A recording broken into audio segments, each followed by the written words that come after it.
Como les decía hace minutos, tuvimos la oportunidad de conversar, lo hizo nuestro productor Miguel Sánchez, con Berta Soler, la líder de las Damas de Blanco, un ratito después de haber terminado su reunión con el presidente de Chile, Sebastián Piñera. Por lo que tenemos entendido, el primero de los visitantes a Cuba que preside un país que se reúne con la gente que lucha por las libertades.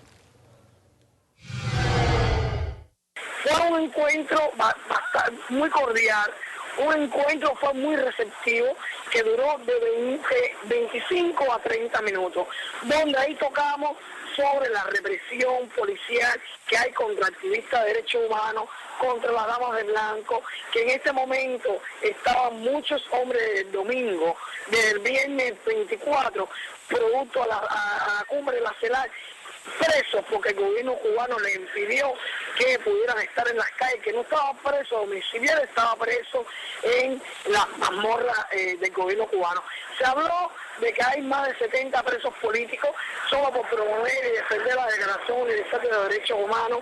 También se habló que tenemos una dama de blanco, Sonia Garro, junto a su marido, que llevan 1 año y 10 meses, el gobierno cubano aún no le ha hecho juicio y siguen presos. También se habló de robo, el saqueo vandálico que el gobierno cubano hizo en diferentes delegaciones de las Damas de Blanco y precisamente aquí en La Habana, en la sede de las Damas de Blanco, se dijo también que hay 14 presos políticos del Grupo Los 75 que decidieron quedarse en Cuba. El gobierno cubano tiene regulado que no ha cumplido con la palabra libertad y que siguen presos con condiciones, puesto que quieren salir temporalmente del país. El gobierno cubano no los deja salir. Le damos las gracias también al apoyo que nos dio en aquel momento cuando el gobierno de España, el gobierno de Estados, el gobierno de Cuba y la Iglesia Católica tuvo un acuerdo para estos hombres carcelarlos y su país abrió para que pudieran ir expresos con sus familias para allá. Para que quede claro que los disidentes cubanos están muy interesados en ir a fondo. Aquí está también Reinaldo Escobar conversando con nosotros hace un ratito de lo que está viendo de esta cumbre de la CELAC. En el caso particular de Cuba, el gobierno de Cuba, todo lo que ha dicho ahí ha sido repetir el mismo discurso integracionista, donde lo más importante para ellos es esa unidad que respete la diversidad. Pero ¿por qué el gobierno de Cuba está insistiendo tanto en que en esa unidad se respete la diversidad? Bueno, simplemente para que el resto de los países integrantes de la CELAC respeten ese aspecto diverso que tiene el gobierno de Cuba, que es precisamente no aceptar la diversidad al interior de la isla.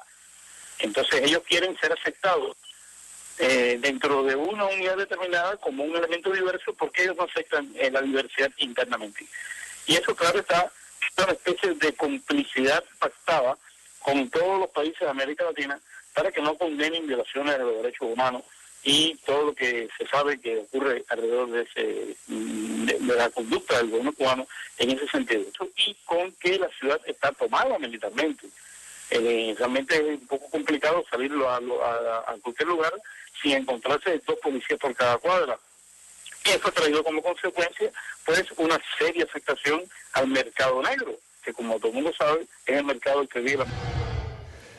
Mientras tanto, para desgracia de los que aman las libertades y para sorpresa de muchos científicos, los dinosaurios se niegan a extinguirse.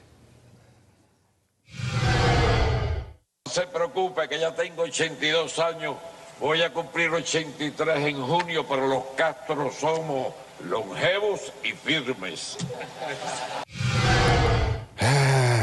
Le doy la bienvenida a Sergio Comas, abogado, analista de los temas que estamos en este momento poniendo sobre la mesa. Buenas noches. Buenas noches, Pedro. Gracias por la oportunidad. Encantado. Estamos contentos porque, por lo menos yo estoy encantado, podemos empezar el programa con el secretario general de Naciones Unidas diciendo paren de violar los derechos humanos. Ese es un aspecto muy interesante y creo que la persona que ha hecho un estudio más profundo y certero sobre este asunto es Antonio Rodilli, quien ha destacado en el aspecto académico que Cuba tiene que ratificar esos tratados, porque no solamente haberlos firmados de intención, va a dar efecto. Sin embargo, Cuba se va a reservar a hacerlo porque tiene que reformar todo el sistema judicial y dar garantías que la propia Carta Democrática da en toda América Latina. Y tú puedes ver una cantidad de países que han ido, y eso es lo bueno del evento. Han ido muchos periodistas, Pedro, que tras bambalinas se han encontrado con los disidentes y han podido sacar a la luz lo que ocurre en Cuba. Por ejemplo, el estado policial en que está La Habana en el momento en que se está haciendo la cumbre. Solamente Piñera y Ban Ki-moon han dado la nota, se salvaron la honrilla. Sí, me molesta mucho que la abrumadora mayoría se han hecho los distraídos. En algunos casos directamente no quieren saber nada con los disidentes. ¿Qué puede hablar con alguien que defienda las libertades? El titular del régimen venezolano o el del nicaragüense o el del mismo ecuatoriano.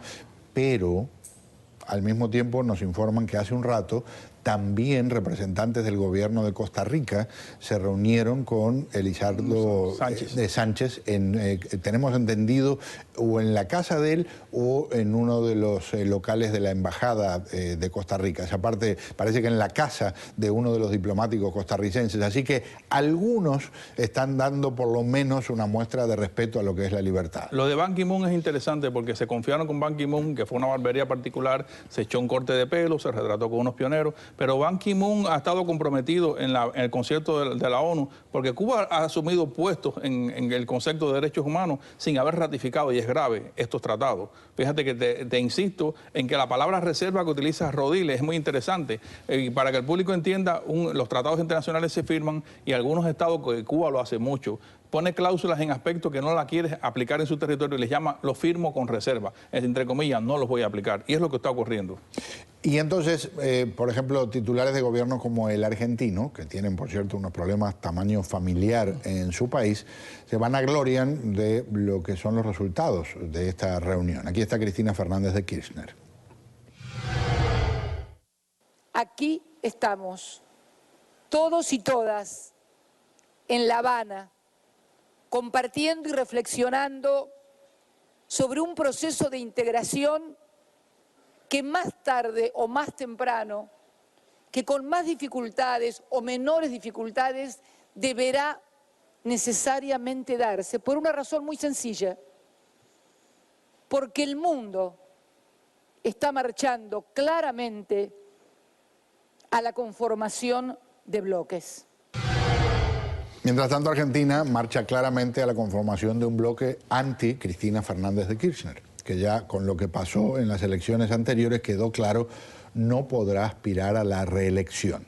Así que es muy probable que si hay integración de algún tipo, ella no la vea como presidenta argentina, por lo pronto. Sí, Pedro, la oposición, tanto en Argentina como en Brasil, ha cargado con los dos presidentes estos manos abiertas que están trabajando en contubernio con Cuba. Y en el caso propiamente de la Rousseff en Brasil, la oposición ha declarado que Bandet, que es el banco más grande de Brasil, ha dado dos aportaciones secretas, una a Angola y otra a Cuba, en cantidades millonarias que todavía no se han revelado, pero ahora sí que ella abrió la chequera y dio unos 270 millones más al inaugurar la sección del puerto de Mariel, que con la entrada de un buque lleno de pollo congelado que se trajo de Estados Unidos. Fíjate que todo es un efecto de cámara, porque esos pollos habitualmente vienen a Cuba una vez a la semana y se coordinó la entrada del barco con la inauguración para que todo apareciera como que ese puerto va a ser el puntero de América Latina. Yo me río porque algunas de las declaraciones de los trasnochados que van a la CELAC apuntaban a criticar lo que llaman el bloqueo, lo que es la ley del embargo. Bueno, en el año 2012,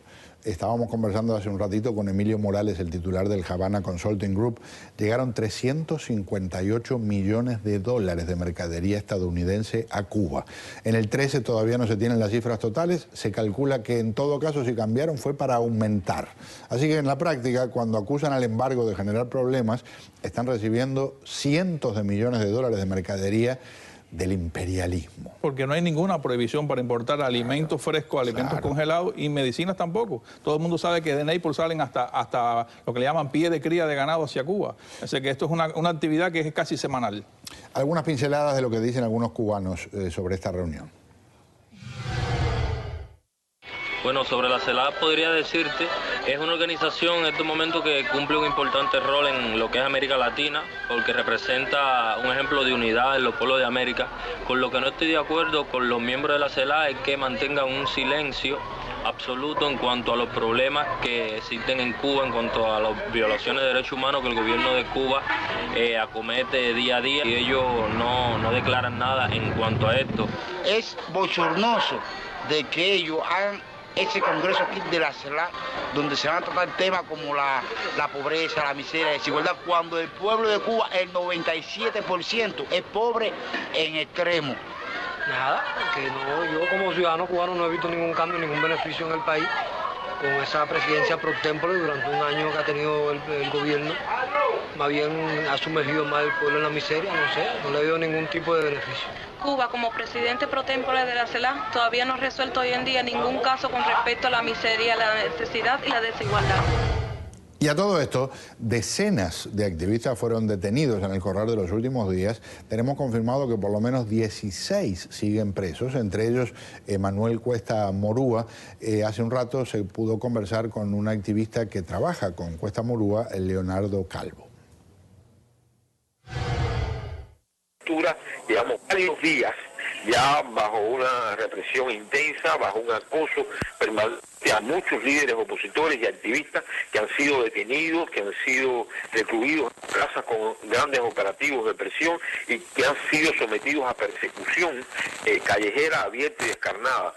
Hay varios detenidos reconocidos como el hermano Manuel Cuesta Morúa, líder del proyecto Nuevo País y del arco progresista, que está detenido en la unidad de policía de la quinta unidad de la calle Séptima y 22 en Miramar.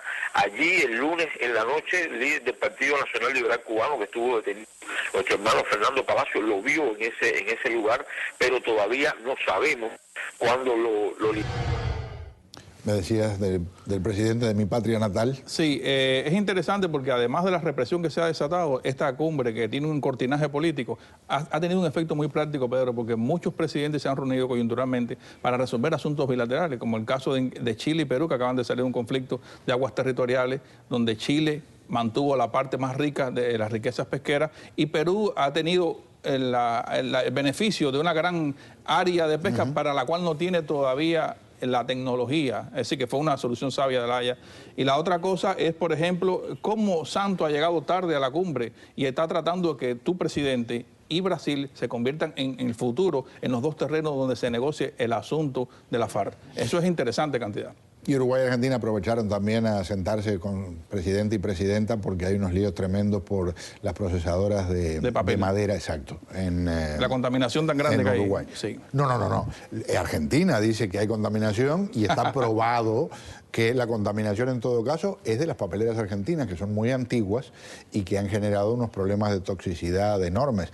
Hubo informes internacionales que respaldan claramente, incluso hasta nos denunciaron en la Corte de la Haya y falló a favor nuestro. La otra cosa interesante es que Correa está enfrentando la crisis sanitaria que tiene, tratando de llevar médicos cubanos y hizo un contacto con Maduro también y Raúl para tratar de ver cómo es el flujo de médicos. Ya van muchos médicos para Ecuador. Un gusto tenerte aquí. Gracias. Vamos a un paréntesis.